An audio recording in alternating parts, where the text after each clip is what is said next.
Hi, I'm Richard Connect, the Integrated Services Advisor working with the Department of Social Services and its partners to help implement the continuum of care and KDA reform work. One of the key tools that the state has produced is the Integrated Core Practice Model Guide, released jointly by DHCS and CDSS a little over a year ago. This is the fourth in a series of primer presentations intended to orient partners to the ICPM's value and purpose. The state's practice model provides guidance and practice-level information about the values, principles, and professional behaviors which lead to high-quality outcomes for youth in our care. Today's primer is about leadership anchored in ICPM practice. The leadership behaviors can be found in Appendix G of the ICPM. We acknowledge the California Welfare Director's CPM design team, which created these leadership behaviors as part of its work toward this integrated practice model. ICPM leadership behaviors are invited of those of us entrusted to be supervisors, managers, directors, and other leaders. Leadership in the healing arts means we serve and support those who spend their days, weeks, and months in healing relationship with traumatized young people.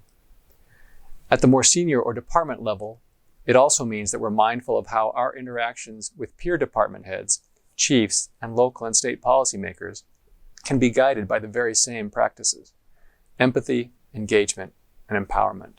You'll note that the leadership practices are parallel but somewhat different from the practitioner-level behaviors. This is intentional, as the leadership behaviors seek to support or mirror the evidence-based elements of the practitioner-level behaviors.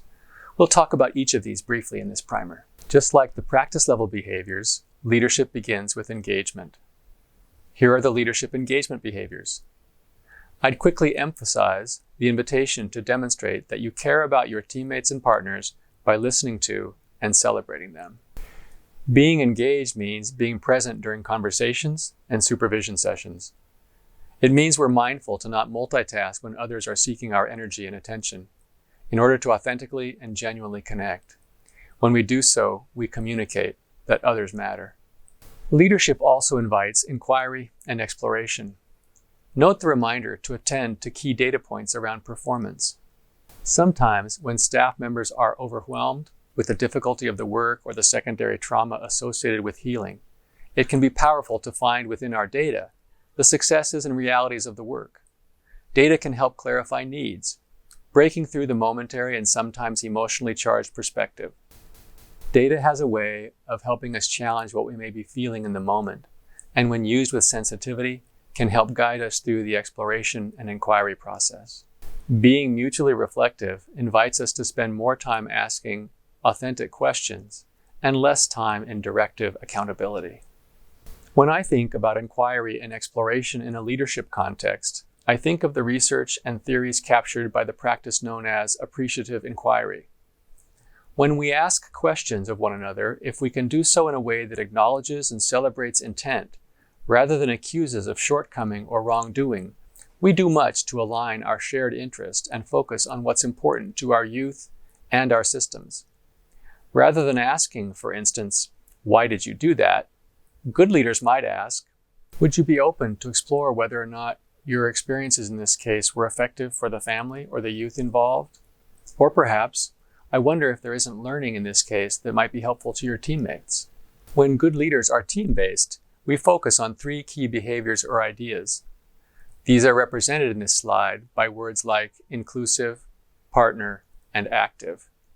Teaming is a contact sport. Conflict is inevitable in a teaming environment, but effective leaders, like good child and family team meeting facilitators, foster shared responsibility and active involvement in solution finding towards an authentic, shared outcome. This can be hard for us in leadership, as systems often demand action from us. While it's not always possible to make every decision a shared one, it is always possible to involve those affected by listening actively and expressing appreciation for their perspective. In doing so, we lessen the systemic impact of trauma, even when decisions are unilateral or hard. I have added one leadership idea here: to make room for youth and family in governance. This is a hallmark of a well-functioning system of care. Senior leaders should be always seeking for ways to have youth and family involved in policymaking and connected to their interagency system of care leadership teams. The third leadership behavior is about advocacy. Leaders have power by definition, whether it's in agencies, bureaucracies, or in relationships. Advocacy sometimes means not only creating opportunities for others to share voice and choice, but advocacy sometimes invites us to remain quiet or make space for others' voices to be heard, when our natural tendency is to provide answers or when the bureaucracy seems to demand it from us. When I think about accountability in leadership, I always try to remind myself that it begins with me. Good leaders consistently hold themselves accountable first, to model for team members and partners that empowerment is about seeing myself as capable and responsible for my actions, thoughts, and outcomes. This can be hard, as systems and their bureaucratic weight can be difficult to manage. But recognizing that my leadership behaviors are not contingent upon others or the organization I work for can be deeply liberating and will influence others accordingly. We can't talk about leadership without a recognition of the impact of secondary trauma of the systems we work in. Great leaders recognize that their first and most important duty is to make respite space for the healers. Supervision and consultation with team members and partners must be seen as opportunities for engagement and supportive reflection. Make a space in supervision for safe reflection of the challenges of the work and begin each supervisory meeting with a celebration of what's working. Effective senior leaders look for ways to start every interagency leadership meeting and conversation with a celebration of our success. My experience is that there are 3 key pillars to trauma-informed leadership. Empathy acknowledges and challenges the fundamental belief that I am alone in my grief or my difficulty. Leaders think empathy first.